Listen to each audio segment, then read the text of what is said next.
Hello everyone, welcome to my YouTube channel agriculture classes. I hope आप सब बहुत अच्छे होंगे। तो आज हम आपके लिए लेके आए हैं इम्पोर्टेंट एग्रीकल्चरल इकोनॉमिक्स 100 एमसीक्यू, जो कि हर एक एग्जाम में जो एग्रीकल्चर से रिलेटेड है उसमें पूछे जाते हैं। तो हम इन 100 क्वेश्चन को देखेंगे और इनसे रिलेटेड फैक्ट को भी देखेंगे। तो आइए स्टार्ट करते हैं आज का video. Question number first, when total product remain constant the marginal product will B. कहने का मतलब ये है, जब टोटल प्रोडक्ट हमारा रिमेन कांस्टेंट होता है, मतलब बराबर रहता है, तो मार्जिनल प्रोडक्ट उस समय क्या होता है। आपके ऑप्शन है जीरो, नेगेटिव, पॉजिटिव या constant. So right answer option number first zero. तो उस समय क्या होगा, जब हमारा टोटल प्रोडक्ट है वो ना तो बढ़ रहा है, ना ही घट रहा है। ऐसी कंडीशन में जो हमारा मार्जिनल प्रोडक्ट होता है वो हमेशा जीरो रहता है। ठीक है, नेक्स्ट क्वेश्चन है, गरीबी हटाओ स्लोगन बाज कौन आइड बाई। आपको बताना है कि गरीबी हटाओ स्लोगन किसके द्वारा दिया गया था। आपके ऑप्शन, जवाहरलाल नेहरू, महात्मा गांधी, संजय गांधी या इंदिरा गांधी। तो ये जो गरीबी हटाओ देश बचाओ का जो नारा था या स्लोगन था वो किसने दिया था, इंदिरा गांधी ने दिया था। 20 जो इनका 20 पॉइंट प्रोग्राम था उसके अंदर इसको दिया गया था। ठीक है, next question, food and agriculture organisation FAO was established in. आपको बताना है कि फूड एंड एग्रीकल्चर ऑर्गेनाइजेशन जो है उसका वो कब स्टेब्लिश हुआ। आपके ऑप्शन है 1953, 1950, 1955 या 1945। राइट आंसर ऑप्शन नंबर 4 1945 में। ठीक है, तो फूड एंड एग्रीकल्चर ऑर्गेनाइजेशन को 1945 में बनाया गया था। ठीक है, next question, the concept of consumer surplus was first introduced by. आपको बताना है कि जो कंज्यूमर सरप्लस होता है वो किसने इंट्रोड्यूस किया था सबसे पहले। आपके ऑप्शन है मार्शल, नी, H गोसेन या Karl Marx. So right answer option number first Marshall ने दिया था कंज्यूमर सरप्लस। कंज्यूमर सरप्लस क्या होता है कि जब हम किसी प्रोडक्ट के लिए कोई कॉस्ट पे करते हैं तो वो जो कॉस्ट हम जो हम वो प्रोडक्ट लेते हैं एक्चुअल में उसकी कॉस्ट अधिक होती है, लेकिन हम जो कॉस्ट पे करते हैं वो कम होती है। इसी को बोला जाता है कंज्यूमर सरप्लस। मतलब जो एक्चुअल कॉस्ट थी वो ना पे करके हमने उससे कम कॉस्ट पे की है, उसको हम बोलते हैं कंज्यूमर सरप्लस। ठीक है, next question, the relationship between TP and TC। ठीक है, total product and total cost का रिलेशन आपको बताना है। इसका रिलेशन क्या होता है, directly proportional, no relationship, inversely related या नन। इसका जो राइट आंसर है option number third inversely related. हमेशा TP एंड TC क्या होते हैं, वो एक दूसरे के रिवर्स रिलेटेड होते हैं, इनवर्सली रिलेटेड होते हैं। कहने मतलब एक बढ़ेगा तो एक घटेगा। ठीक है, next question, which MC is at lowest MP will be. Marginal cost जब लो होगी तो मार्जिनल प्रोडक्ट क्या होगा। आपके ऑप्शन है डिक्रीजिंग, मैक्सिमम, इंक्रीजिंग या मिनिमम।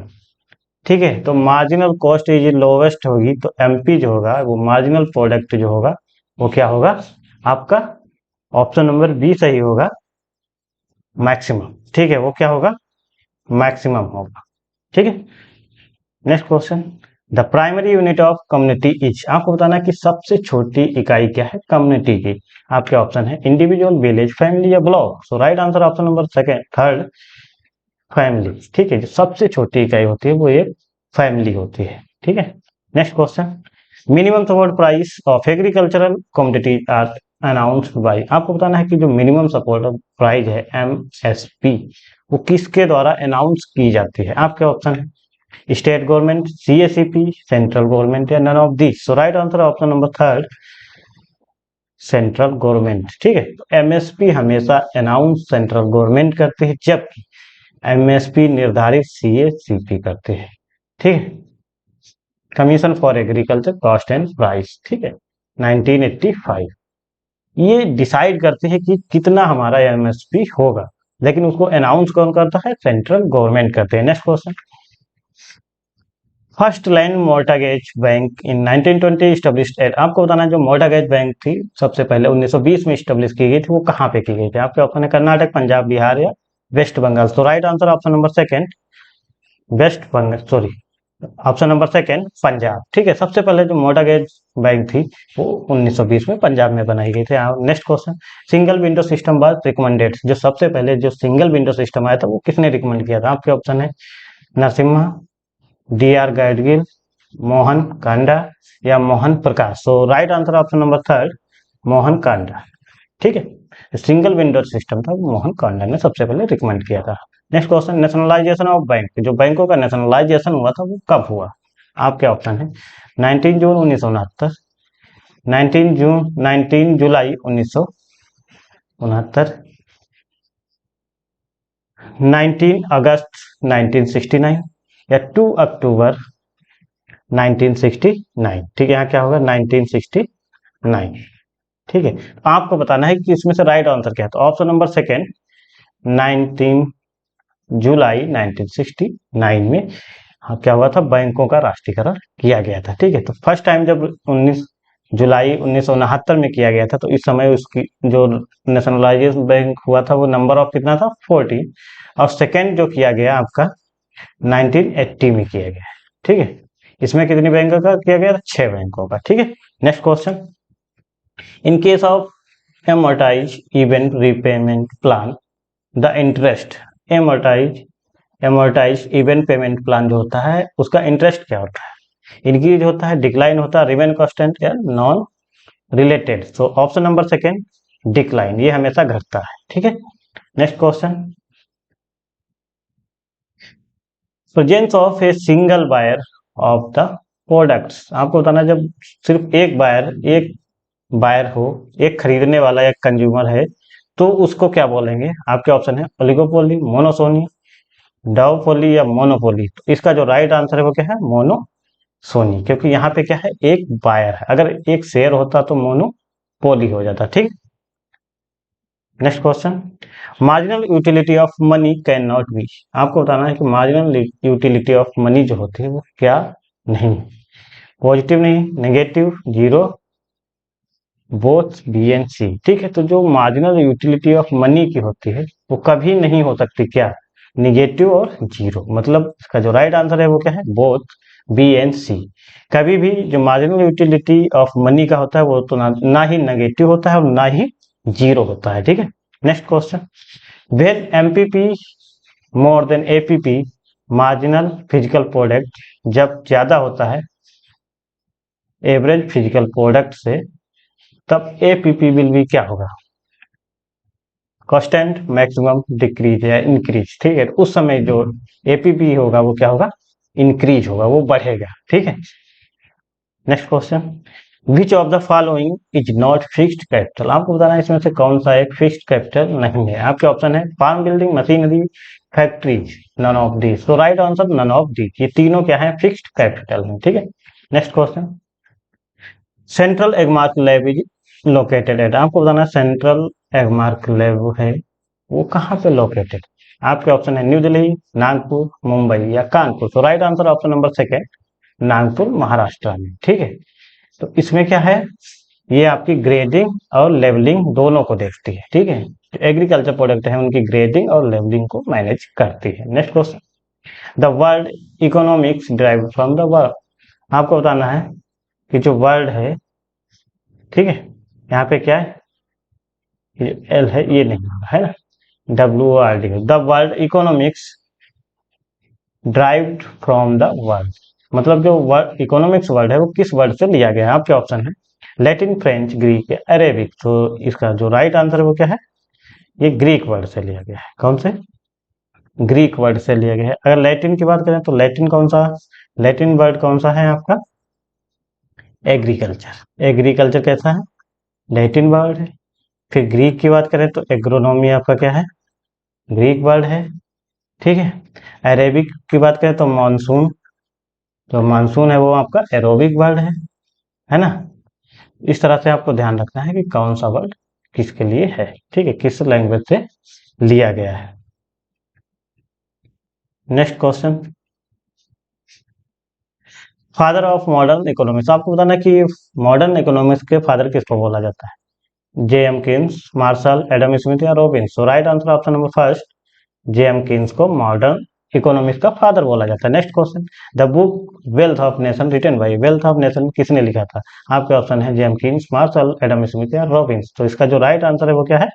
Adam Smith. इस बुक को द वेल्थ ऑफ नेशन जो लिखी गई थी वो एडम स्मिथ के द्वारा लिखी गई थी। Next question, the goods those supply is greater than demand, जो गुड्स होते हैं वो ज्यादा सप्लाई करते हैं ग्रेटर देन डिमांड, डिमांड से ज्यादा सप्लाई करते हैं, है ना? वो कौन से गुड्स हैं? आपको बताना है। Economic goods, free goods, both A and B and none. So right answer option number third, both A B. जो इकोनॉमिक्स गुड होते हैं जिनको हम कुछ ना कुछ कॉस्ट पे करके लेते हैं, और जो फ्री गुड्स होते हैं जिनके लिए हम कोई भी पे नहीं करते हैं, जैसे वाटर, एयर, या आप कह सकते हैं ऑक्सीजन, है ना? तो ये क्या है? फ्री गुड है, इनके लिए हम कुछ पे नहीं करते हैं। लेकिन इकोनॉमिक्स गुड जैसे हम कोई चीज मार्केट से खरीदते हैं ना, फूड मटेरियल, जैसे आपका फूड प्रोडक्ट है, कुछ भी खरीदते हैं तो उसके लिए इकोनॉमी, तो ये क्या होता है? हमेशा डिमांड से ज्यादा होते हैं। ठीक है, next question, the goods from which consumer directly drive the satisfaction, ऐसे गुड्स का आपको नाम बताना है जो डायरेक्टली कंज्यूमर को सेटिस्फाई करते हैं। आपके ऑप्शन है producer goods, consumer goods, poly period goods या मोनो पीरियड गुड्स। ठीक है, तो इसका जो राइट आंसर है वो क्या है? Option number second, consumer goods. Consumer goods क्या होते हैं?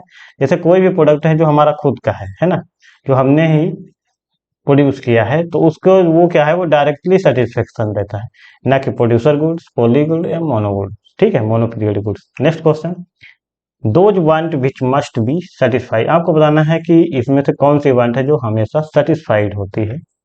लग्जरी, नेसेसरी, कंफर्ट या नन। ठीक है, नन ऑफ दीज। तो लग्जरी, नेसेसरी, कंफर्ट, तो इसका जो राइट आंसर है वो ऑप्शन नंबर सेकंड, नेसेसरी। मतलब जिसकी हमें बहुत ज्यादा आवश्यकता होती है वही हमको सबसे ज्यादा सेटिस्फाइड करता है। लग्जरी में क्या है? जैसे ही हमें कोई लग्जरी चीज मिलेगी उसके बाद हमारी उसकी डिमांड जो होगी वो बढ़ जाएगी, मतलब ये उतना सेटिस्फाई नहीं होंगे, उसके लिए हमारी डिमांड बढ़ जाएगी। कंफर्ट का भी वही है, कंफर्ट से हम लग्जरी में जाने की कोशिश करते हैं और लग्जरी में हम और अच्छी कोशिश करते हैं। तो यहाँ पे क्या होता है कि हम सेटिस्फाइड नहीं हो पाते हैं। लेकिन नेसेसरी है, जिस चीज की हमें बहुत जरूरत है और वो हमें मिल जाए तो हम उससे सेटिस्फाई हो जाते हैं। ठीक है, next question, the additional utility derived by an individual by the consumption of one more unit of commodity. आपके ऑप्शन है total utility, marginal utility, both या नन ऑफ दीज। ठीक है, तो इसमें क्या होगा? जो आपका 24 नंबर क्वेश्चन है उसका जो राइट आंसर होगा वो क्या होगा?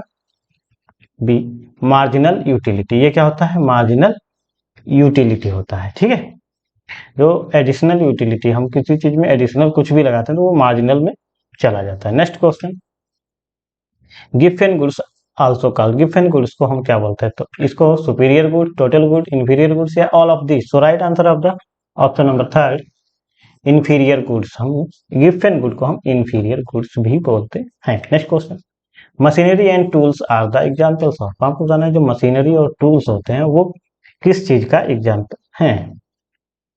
आपके ऑप्शन है floating capital, production capital, circulating capital या फिर remunerative capital. So right answer option number second, ये आपके क्या है? प्रोडक्शन कैपिटल है। मशीनरी और टूल्स जो हम प्रोडक्शन में यूज करते हैं वो प्रोडक्शन कैपिटल कहलाते हैं।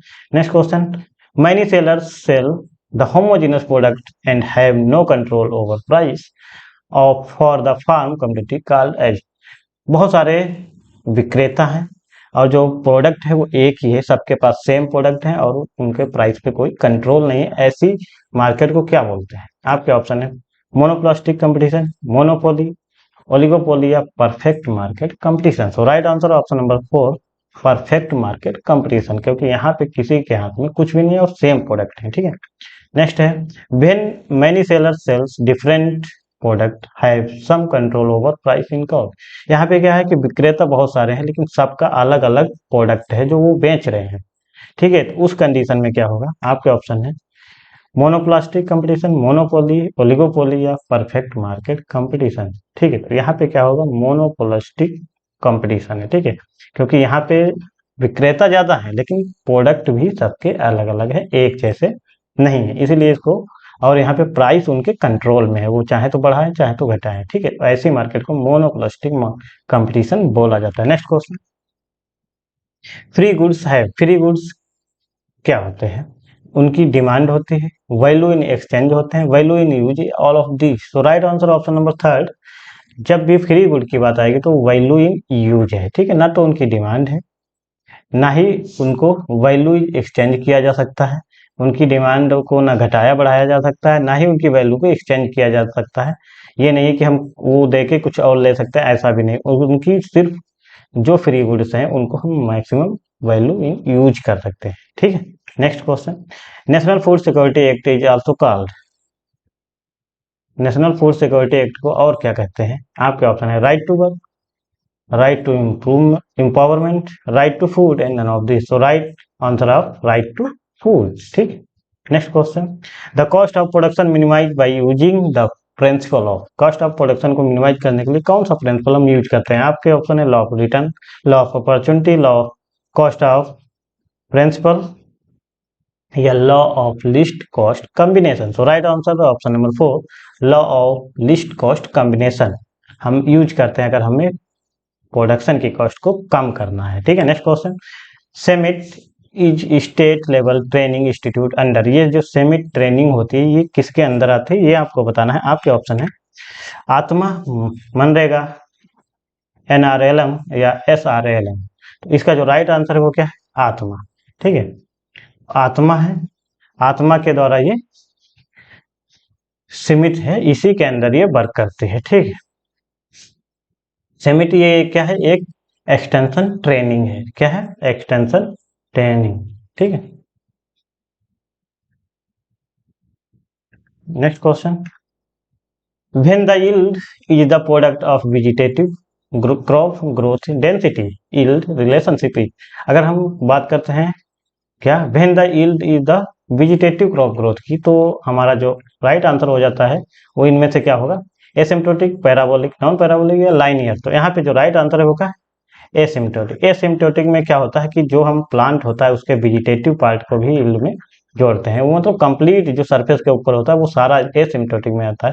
जबकि पैराबोलिक में क्या होता है? जो हमारी इकोनॉमिक यील्ड है हम उसी को सिर्फ ऐड करते हैं, ठीक है। Next question, in which year high yielding variety programme was started. आपको बताना है कि हाई यील्डिंग वैरायटी प्रोग्राम कब स्टार्ट किया? आपके ऑप्शन है 1960, 1963, 1968, 1966। So right answer option number third 1968। Next question, in which city Panchayati Raj was first time started on. आपको बताना है किस सिटी में सबसे पहले पंचायती राज को स्टार्ट किया गया था? आपके ऑप्शन है बॉम्बे, नागौर, शिमला या Patna. So right answer option number second, Nagaur में इसको सबसे पहले स्टार्ट किया गया था पंचायती राज को। और कब स्टार्ट किया गया था? 1958-59, ठीक है। Next question, in which city national institute of agriculture marketing is located. ठीक है, तो आपको बताना है कि national institute of agriculture market NIAM कहाँ पे है? तो आपके ऑप्शन है न्यू दिल्ली, हिसार, जयपुर या Meerut. So right answer option number third Jaipur में, ठीक। तो नियाम कहाँ पे है? National institute for agriculture marketing Jaipur में, ठीक। Next question, who is the father of economics. आपको बताना है फादर ऑफ इकोनॉमिक्स कौन है? जेमकिंस, मार्शल, रॉबिन्स या Adam Smith. So right answer option number 4 Adam Smith. इसके जो आपके फादर हैं इकोनॉमिक्स के वो एडम स्मिथ है। अगर हम बात करें मॉडर्न के तो जेएम किन्स हो जाएंगे, ठीक है। Next question, who is the author of book rural sociology. आपको बताना है कि रूरल सोशियोलॉजी बुक किसने लिखी थी? आपके ऑप्शन है PVM, doctor AR Desai, J पॉलिगन या OP धामा, ठीक है। So right answer option number second, जो रूरल सोशियोलॉजी बुक है वो किसके द्वारा लिखी गई है? डॉक्टर AR देसाई के द्वारा। Next question, minimum support price MSP is fixed on the basis of. जो मिनिमम सपोर्ट प्राइस फिक्स किया जाता है वो किस बेस पे बनाया जाता है? आपके ऑप्शन है average cost of production, equal to average cost, marginal cost of production या टोटल कॉस्ट ऑफ प्रोडक्शन। तो जब भी मिनिमम सपोर्ट प्राइस को निर्धारित किया जाता है तो वो एवरेज कॉस्ट ऑफ प्रोडक्शन के आधार पे ही निर्धारित किया जाता है। Next question, reward of capital is. आपको बताना है कि कैपिटल है हमारे पास तो उसका रिवार्ड क्या होगा? आपके ऑप्शन है रेंट, वेज, प्रॉफिट या इंटरेस्ट। तो जब भी बात आएगी कैपिटल की तो हमारा क्या होगा? रिवार्ड क्या होगा? इंटरेस्ट होगा। जब वेज की बात आएगी तो क्या होगा? ये किसका रिवार्ड, जो वेज होगी वो किसका रिवार्ड होगी? लेबर की, ठीक है। ठीक है। प्रॉफिट जो हमारा प्रोडक्शन है ना, प्रोडक्शन, उसका रिवार्ड क्या होगा, प्रॉफिट होगा। रेंट जब हम कोई चीज लीज पे देते हैं उसका जो रिवार्ड होता है वो क्या होता है, रेंट होता है। ठीक है। Next, human want are unlimited in the study of choice making behaviour definition given by. आपको बताना है human want are unlimited in the choice study of choice making behaviour, ये किसने डिफिनीशन दिया था, James, Marshall, Robbins, Adam Smith. So right answer option number third, Robbins ने दिया था। ठीक है। Reserve Bank of India establish, आपको बताना है जो आरबीआई है उसको कब बनाया गया था। आपके ऑप्शन है 1 अप्रैल 1935, 1 अप्रैल 1935, 1 अप्रैल 1949, 1 जुलाई 1982 and 24 April 1985। So right answer of this question option number first, 1 अप्रैल 1935 में आपकी आरबीआई को, रिजर्व बैंक ऑफ इंडिया को बनाया गया था। ठीक है। और 1982 की बात करें तो 1982 में बनाया गया था आपका नाबार्ड। क्या बनाया गया था, नाबार्ड। ठीक, नाबार्ड की स्थापना जो हुई थी वो 1982 में हुई थी। ठीक है। Next question, regional rural bank share capital by central government, state government and sponsor bank. आपको बताना है कि जो रीजनल रूरल बैंक बनाए जाते थे 1975 में बनाए गए थे, उनका जो शेयर था उसमें सेंट्रल गवर्नमेंट का कितना था, स्टेट का कितना था, और जो बैंक थी, स्पॉन्सर बैंक होती थी, उसका शेयर कितना होता है। आपके ऑप्शन है 15, 35 या 50, 50, 50, 15 या 35, 35, 50 या 15, 50, 35 या 15। So right answer option number second, 15, 15 and 35। तो 50% कौन शेयर करता था, सेंट्रल गवर्नमेंट, और 15% स्टेट गवर्नमेंट, और 35% जो बैंक होती थी वो शेयर करती थी। ठीक है, इसके अंदर। Next question, marginal farmer is a, आपको बताना है मार्जिनल फार्मर जो होता है वो किस कैटेगरी में आता है। 1 to 2 है, hectare land, land less than 1 hectare land, none of this. So right answer option number third, less than 1 hectare land. ठीक। Next question, perfect market is, आपको बताना है कि परफेक्ट मार्केट क्या है। आपके ऑप्शन है large number of buyer and seller, जहाँ पे विक्रेता और जो कंज्यूमर हैं, जो खरीदने वाले हैं, वो अधिक हों। होमोजीनस प्रोडक्ट, प्रोडक्ट एक जैसा होना चाहिए। परफेक्ट नॉलेज ऑफ प्राइस, और प्राइस का सबको जानकारी होना चाहिए।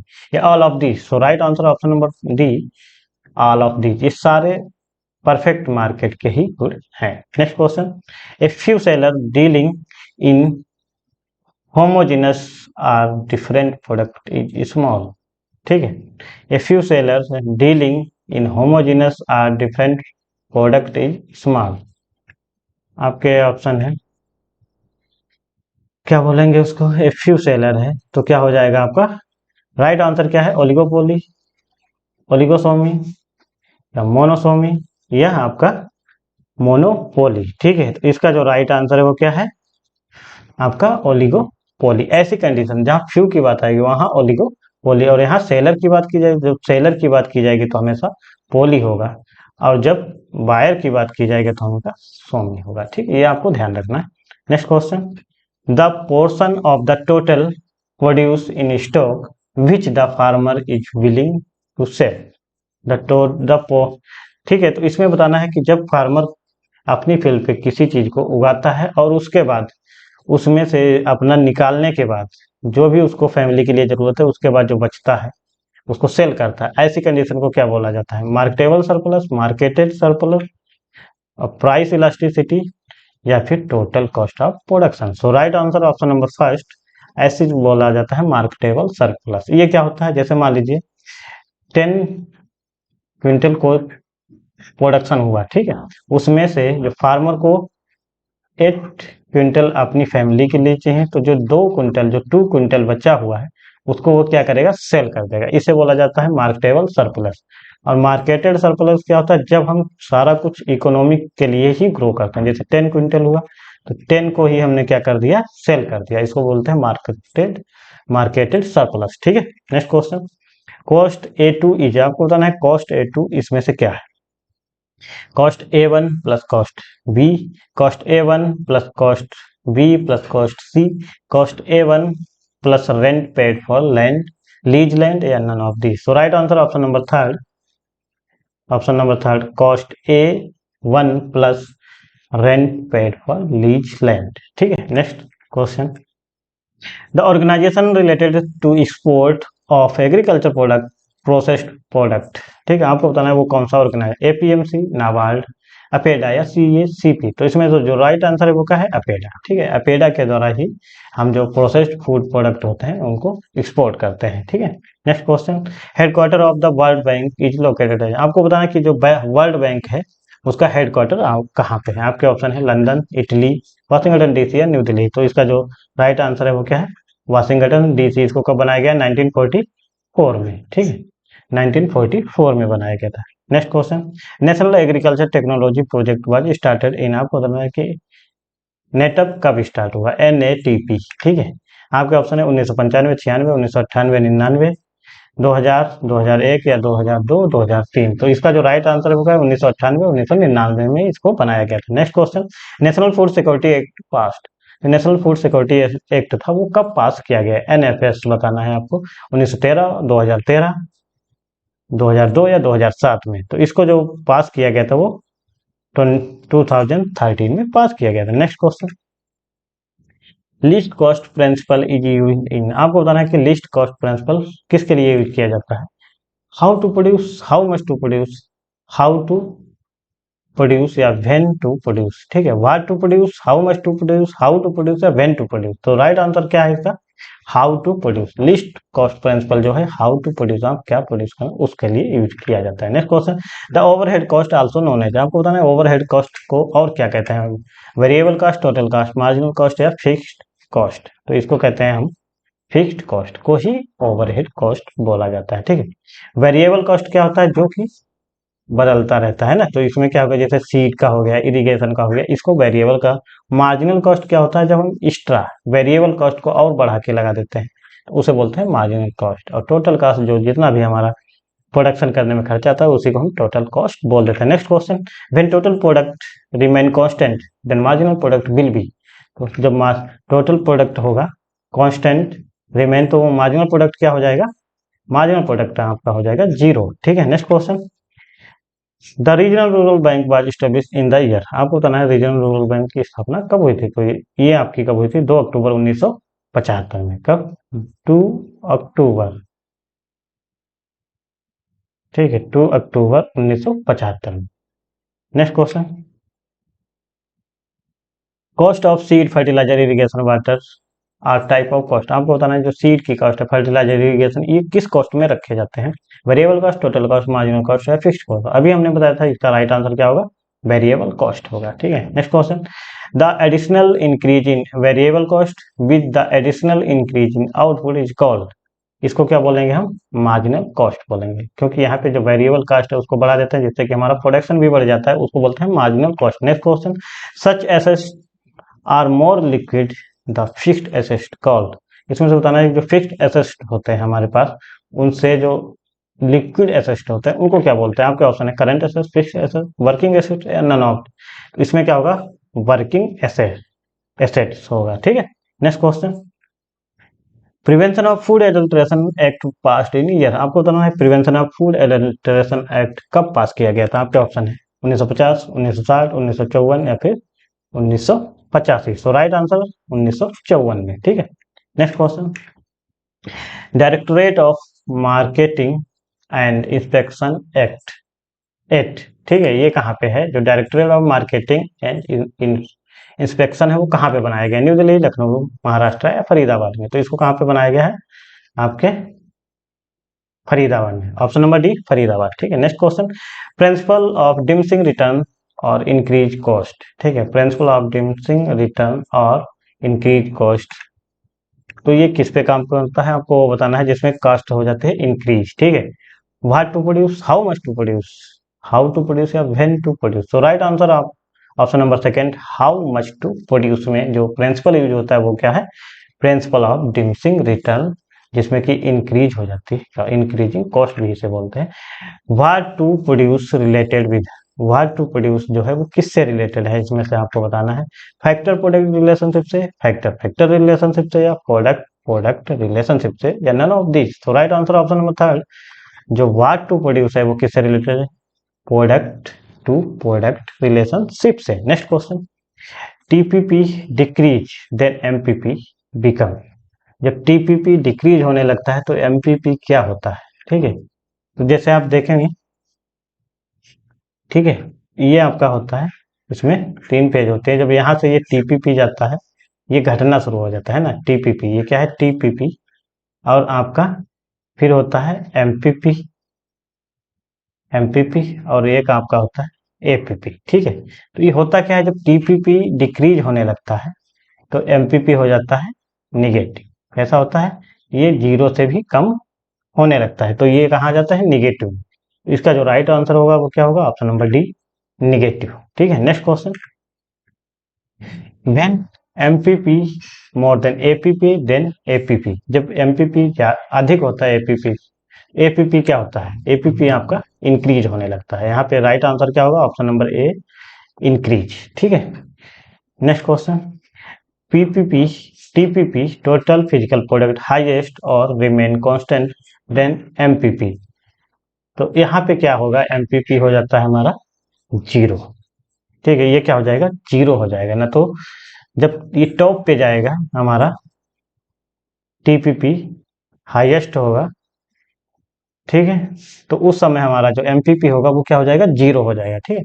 Next question, when MPP more than APP then elasticity of products. क्या होगा आपका, वो बताना है आपको। जब एमपीपी अधिक होगा एपीपी से, ठीक है, तो यहाँ पे क्या होगा, 1 होगा, 0 होगा, मोर देन 1 होगा, नन ऑफ दिस। तो यहाँ पे क्या होगा, ये मोर देन 1 होगा, ठीक है। Next question, when MPP equal to APP then EP क्या होगा हमारा।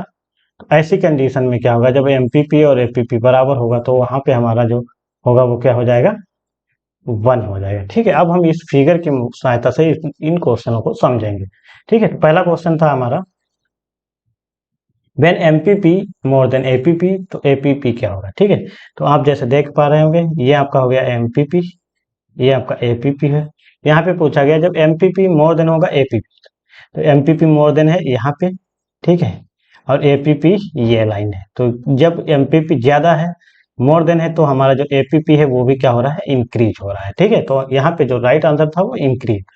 देन टीपीपी हाईएस्ट और रिमेन कांस्टेंट देन एमपीपी, ठीक है। तो ये हमारा क्या है, टीपीपी है। इसमें पूछा गया जब टीपीपी सबसे ज्यादा होगा टोटल फिजिकल प्रोडक्ट, उस समय एमपीपी क्या होगा। तो यहाँ पे ये सबसे अधिक है, ठीक है। टीपीपी है वो हाईएस्ट यहाँ पे है, हाईएस्ट है। तो आप एमपीपी देखेंगे तो ये क्या हो जाएगा, 0 हो जाएगा, ये क्या हो जाएगा 0। तो इसका राइट आंसर क्या है, 0 है। नेक्स्ट है, when MPP more than APP then EP क्या होगा, ठीक है। तो ईपी हमेशा इसमें क्या होता है, मोर देन 1 होता है, जहाँ पे ये एमपीपी इंक्रीज करता है, ठीक है। और एमपीपी एपीपी जहाँ पे मिलते हैं वहां पे ईपी क्या हो जाता है, 1 हो जाता है, और यहाँ पे लेस देन 1 होने लगता है, ठीक है। तो यहाँ पे पूछा गया है when MPP more than APP, तो ये क्या हो जाएगा, मोर देन 1 हो जाएगा। फिर पूछा गया when MPP equal to APP, तो ये क्या हो जाएगा, जहाँ पे इक्वल होंगे ये दोनों मिल जाएंगे वहां पे 1 हो जाएगा, ठीक है। तो वही आपके आप इस फिगर के सहायता से समझ सकते हैं, ठीक है। Next question, most of Indian farmer are comes under. आपको बताना है कि जो इंडियन फार्मर है वो किसके अंदर आते हैं, first stage, irrational stage, rational stage, या बोथ ए एंड बी। तो ठीक है, तो वो किसके अंदर आते हैं, ऑप्शन नंबर डी इसका राइट आंसर है, both A and B.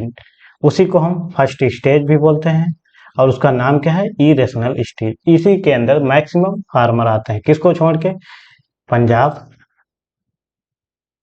Haryana और वेस्टर्न यूपी, ठीक है, वेस्टर्न यूपी, इनको छोड़ दिया जाए तो सारे फार्मर जो हैं इंडिया के वो आते हैं फर्स्ट या इरेशनल स्टेज में। और ये लोग किस में आते हैं, ये फार्मर किस में आते हैं, रेशनल स्टेज या सेकेंड स्टेज में, ठीक है। Next question, a line passing through least cost point on isoquant map is called. Expansion path combination of isocost line, both A and B none of this. ठीक है, तो ऐसी line को बोला जाता है एक्सपेंशन पाथ या कॉम्बिनेशन ऑफ आइसोकोस्ट लाइन। मतलब बोथ, इसका जो राइट आंसर है वो क्या है, बोथ है। इसको एक्सपेंशन पैथ भी बोलते हैं या इसके अलावा कॉम्बिनेशन ऑफ आइसोकोस्ट लाइन भी बोला जाता है। Next question, national agriculture insurance scheme, इसको कब स्टार्ट किया गया आपको बताना है। आपके ऑप्शन है 1985, 1995, 1980 है, 1999, 2000। तो इसको स्टार्ट किया गया आपका ऑप्शन नंबर डी 1999, 2000 में।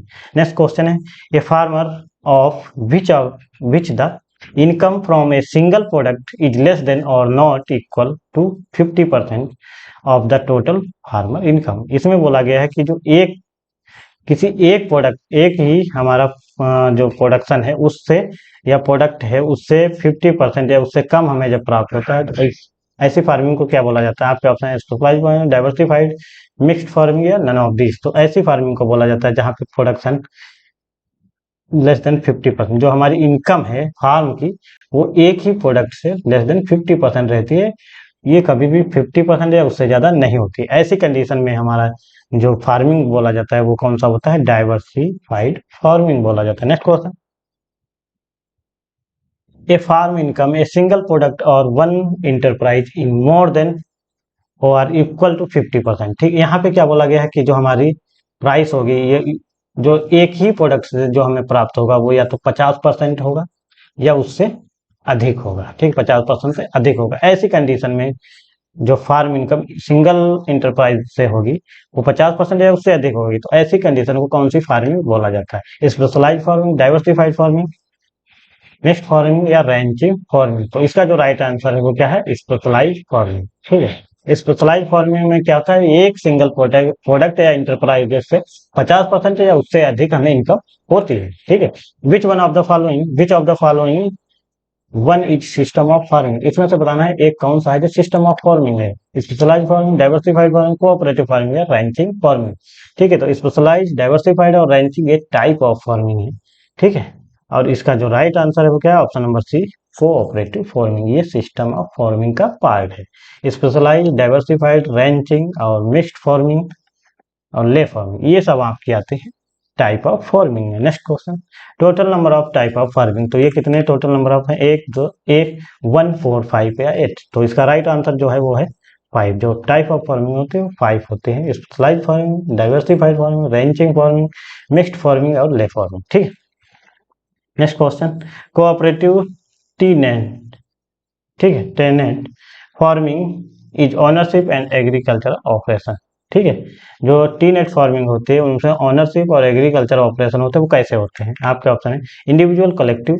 जो ओनरशिप होती है वो इंडिविजुअल एक की होती है, कलेक्टिव जो वर्क उस पर किया जाता है वो सभी लोग मिलकर करते हैं, या फिर कलेक्टिव कलेक्टिव कलेक्टिव ओनरशिप भी सभी की रहती है और ऑपरेशन भी जितने भी एग्रीकल्चरल होते हैं वो सबके द्वारा किया जाता है। या इंडिविजुअल इंडिविजुअल दोनों चीज इंडिविजुअल ही होती हैं, या फिर कलेक्टिव इंडिविजुअल। तो इसका जो राइट आंसर है वो ऑप्शन नंबर डी है, कलेक्टिव एंड इंडिविजुअल।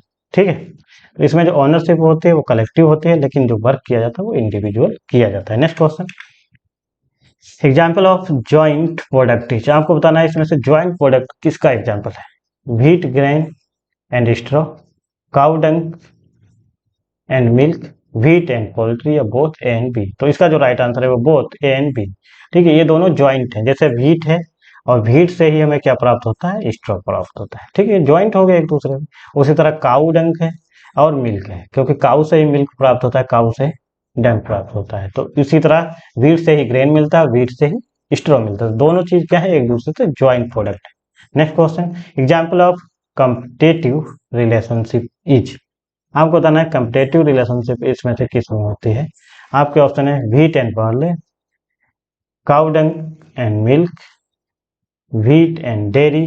ठीक है, तो एग्जाम्पल ऑफ कम्पिटेटिव रिलेशनशिप किस में है, राइट आंसर जो इसका है वो सी है, व्हीट एंड डेयरी। इसमें क्या होता है, जैसे व्हीट है जो प्रोडक्शन है और डेयरी जो उस पर खिलाया जाए, तो एक दूसरे के बीच कम्पिटेटिव। ठीक, next question, example of supplementary relationship. आपको बताना है कि इसमें से सप्लीमेंट्री रिलेशनशिप कौन सा है, wheat and barley, cow dung and milk, wheat and poultry. तो यहाँ पे जो सप्लीमेंट्री है वो क्या है, व्हीट एंड पोल्ट्री है, ठीक है। तो व्हीट है, पोल्ट्री को हम उसको ग्रेन के रूप में, उसको सप्लीमेंट के रूप में दे सकते हैं। तो इसलिए ये आपका क्या है, wheat and poultry supplement relationship है, सप्लीमेंट्री। नेक्स्ट क्वेश्चन है, the first agricultural labour inquiry committee was set up in. जो first agricultural labour inquiry committee बनाई गई थी वो कब बनाई गई? आपके ऑप्शन है 1950 इक्यावन, 1953 54, 1955 56 या 1957 58। जो first agricultural labour inquiry committee बनाई गई थी वो बनाई गई थी आपके 1950 51 में।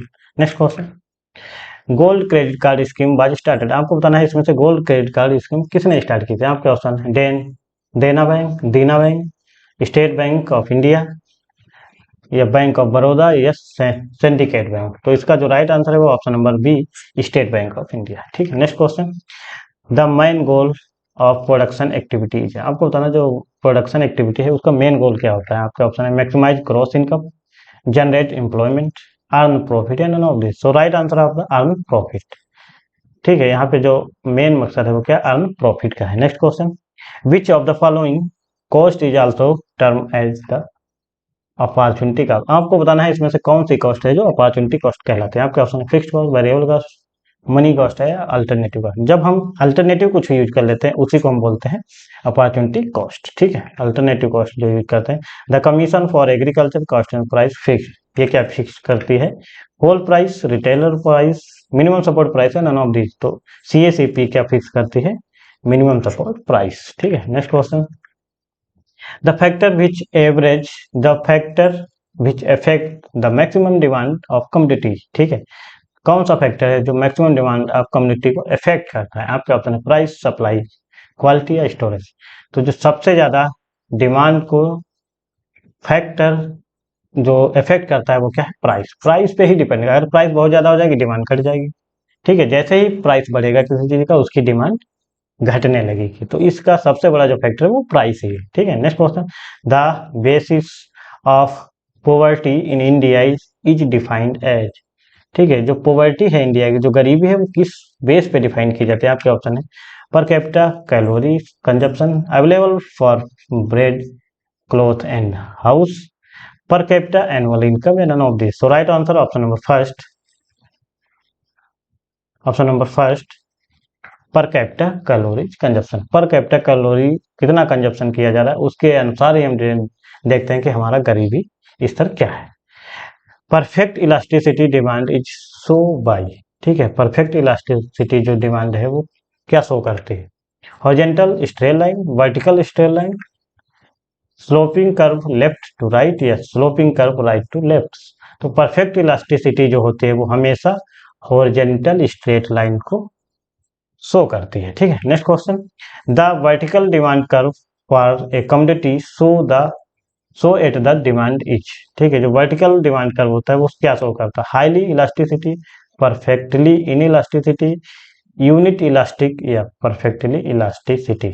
ठीक है, तो इसमें क्या है वो शो करता है परफेक्टली इन इलास्टिसिटी शो करता है। कौन? Vertical demand curve. Next question है, type of farming is based on. जो टाइप ऑफ फार्मिंग है वो किस बेस्ड पे है? आपके ऑप्शन है law of comparative advantage, law of in equi marginal return, या लॉ ऑफ डिमिनिशिंग रिटर्न, या लॉ ऑफ सब्स्टिट्यूशन। सो जो आपका फार्मिंग है, टाइप ऑफ फार्मिंग है वो बेस्ड किसके होता है? Law of comparative advantage. इसमें ये देखा जाता है कि जैसे हम जो पहले करते आए हैं और जो अब कर रहे हैं उसमें क्या डिफरेंस है। यहाँ पे जो प्रोडक्शन इंक्रीज हुआ है और इसमें इतना नहीं हो पा रहा था, तो ये एक प्रकार का क्या है? कंपेयर करना है ना। तो इसीलिए इसको बोलते हैं law of comparative advantage, type of farming में देखा जाता है। ठीक है। नेक्स्ट है, which of the following is also known as sunk cost. आपको बताना है इसमें से संक कॉस्ट कौन सी है? आपके ऑप्शन है variable cost, total cost, marginal cost या फिक्स्ड कॉस्ट। तो right answer option number D, fixed cost. ठीक है, इसका जो राइट आंसर है वो क्या है? फिक्स्ड कॉस्ट को ही हम वेरिएबल सॉरी फिक्स्ड कॉस्ट के ही हम संक कॉस्ट या ओवरहेड कॉस्ट भी कहते हैं। Next question, which of the following point refer to the economic level of output. ठीक है, आपके ऑप्शन है MR जब कम होता है किसके? MC के, MR अधिक होता है MC से, या MR इक्वल होता है MC से, या MR इक्वल होता है AC से। ठीक है, जो मार्जिनल रिटर्न होता है वो मार्जिनल कॉस्ट के जब इक्वल हो जाता है उसी को बोलते हैं which of the following point refer to economic level of out. यहाँ पे जो हमारा है वो बेनिफिशियल होता है, जो यहाँ पे है वो हमारा प्रोडक्शन लाभदारी होता है या लाभदायक होता है, मतलब यहाँ बेनिफिट के चांसेस सबसे ज्यादा है। Next question, marginal productivity of labour and capital on ridge line is. ठीक है, आपको बताना है कि रिज लाइन क्या होगी, पॉजिटिव होगी, नेगेटिव होगी, जीरो होगी या नन ऑफ दीज होगी। तो यहाँ पे जो राइट आंसर है वो क्या है, जीरो होगी। ठीक है, next question, level of optimum production is available in. आपके ऑप्शन है first stage of production, second stage of production, third stage of production या फोर्थ स्टेज ऑफ प्रोडक्शन। ठीक है, तो यहाँ पे जो सबसे ज्यादा ऑप्टिमम प्रोडक्शन होता है वो सेकेंड फेज में होता है।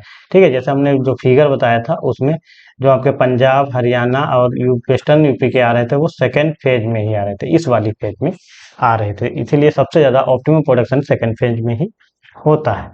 Input output relationship is called, जो इनपुट आउटपुट रिलेशनशिप होते हैं उसको क्या कहते हैं? आपके ऑप्शन है cost of function, production function, price function या नन ऑफ दी। तो इनपुट आउटपुट के रिलेशन को हम कहते हैं cost of sorry production function. क्या कहते हैं? प्रोडक्शन फंक्शन कहते हैं। ठीक है, ऑप्शन नंबर बी।